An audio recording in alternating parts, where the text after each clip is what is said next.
حبايبي الحلوين، كل سنة وانتم طيبين. رمضان على الأبواب، وعايزين بقى نخزن أي حاجة عندنا نطولها بإيدينا. يلا نسمي الله ونصلي على الحبيب، قلبك يطيب. معانا النهاردة مش ماشية كده، لقيت أرنبيطاية بقول بكام، قال لي ب10 جنيه. فقلت يا بنتي ما تجيبيها وتملحيها، وكده يبقى وفرنا وجبنا مخلل رمضان من الهوا. اعذروني صوتي رايح، عندي برد ادعولي. بعد كده احنا جبنا الأربرطاية بالطريقة دي. هنقطعها وردات صغيرة، علشان لو احنا قطعناها كبير بتاخد حجم كبير في البرطمان، وبعد كده ميبقاش حلو. انما لما بتقطع الأرنبطاية زهرات صغيرة تبقى حلوة قوي في التمليح، وحتى لو طبختيها او حمرتيها. تمام. تجيبي بقى الأرنبيطاية اللي تبقى الفروع بتاعها قصيرة مش طويلة، نقعناها في شوية مية وخل، وبعد كده شطفناها شطفة حلوة قوي. أنا كنت بعمل بقى كرومب محشي فاض، شوية بقى عنق، وكمان معانا شوية ورق متقطعين متفرفتين كده. فأنا قلت حرام مش هرميهم، هخللهم مع القرنبيط. وخلي بالكم، الكرنب والقرنبيط مش مسلوقين. هنقطع الكرنب كده كمان حتت صغيرة، يعني شرايح رفيعة مش كبيرة، وهنحطها مع القرنبيط كمان علشان يبقى برطمان مخلل خطير بالطريقة دي. الجزر الأيام دي حلوة قوي، نجيبه ونخزن منه السلطة والعصير في رمضان. وكمان اللي عايز يعمل مربى، يا سيدي يا سيدي عالجمال. هنقطع بقى الجزر معانا بالسكينة دي، هي ب10 جنيه، هي كنت شاريها ب5 بقت ب10. هنقطعها بالطريقة دي الجزرة، بس أنا بحب أقشر الجزر علشان القشر بتاعه ما يبقاش مش حلو في التمليح. معانا بقى شطة كمان هنقطعها شرايح بالطريقة دي. يبقى احنا كده معانا ايه؟ معانا قرنبيط، معانا كرنب، معانا جزر، ومعانا شطة، ومعايا معلقة هريسة. هنحطهم كده في آخر البرطمان مع فلفل حراق أخضر وفلفل رومي. هناخد بقى حبة من الجزر وحبة من الكرنب والقرنبيط، هنحطهم في البرطمان بالطريقة دي. وأقول تاني، القرنبيط ولا الكرنب مسلوقين، يعني أنا جبتهم قطعتهم قدامكم، ده مش سريع، ده هيقعد معانا لرمضان. تمام. لو عايزة سريع، هننزل القرنبيط والكرنب في مية سخنة فيها معلقة خل، وبعد كده تشيليه تصفيه تغسليه بمية سقعانة وتملحيه بالطريقة العادية. ملينا البرطمان، هناخد 3 معالق ملح ورشة كركم معانا، ولو عندك بنجر حط حتة، لو ما عندكيش اعملي زي بس. هنحط رشة كركم، وهنحط معانا كمان رشة سكر صغيرة، اللي نسيت احطها من اول حطيتها في الاخر. هننزل كده مية مغلية وسايبينها تبرد خالص، علشان كمان تحددي ان انتي ضامنة نظافته ونقاوته، وكمان ميبقاش فيه اي بكتيريا ولا اي حاجة في المخلل.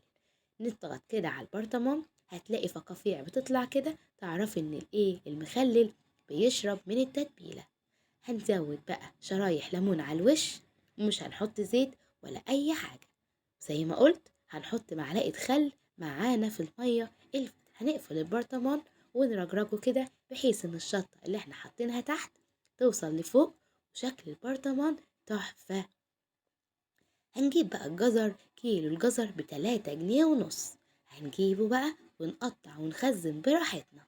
يعني لو انتي محتارة في رمضان تعملي عصير ايه، عندك البرتقال كمان رخيص، هنقطع منه وتعملي معاه عصير جزر مع برتقال، حلو قوي للأطفال ومفيد جدا.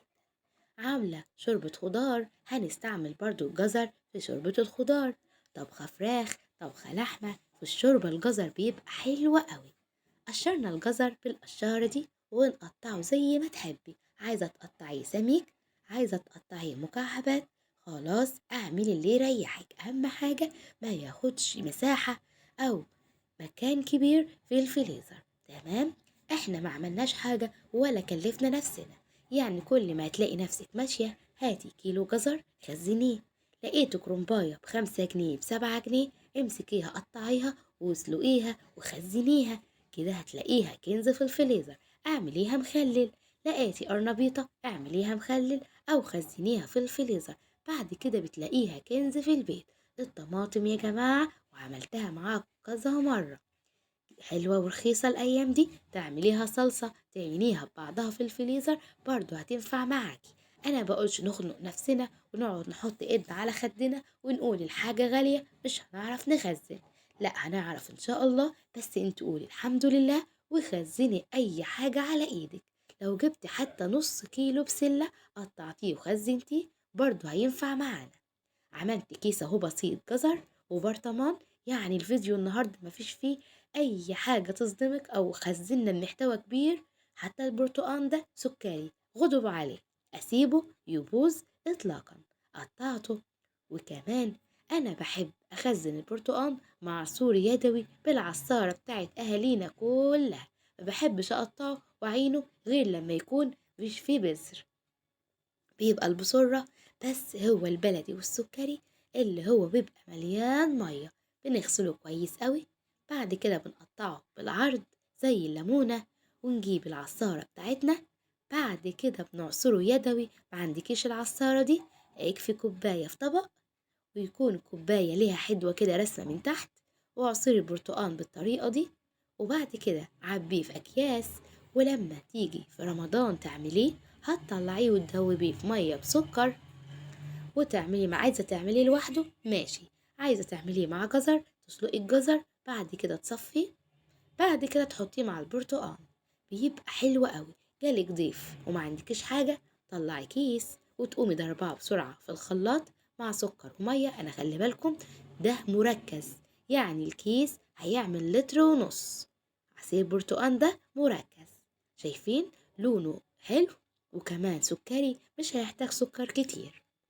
اهو قدامكم كل حاجة، ما كترتش ولا جبت حاجة من بره ولا كترت نفسي ولا دينت نفسي وخنقت نفسي.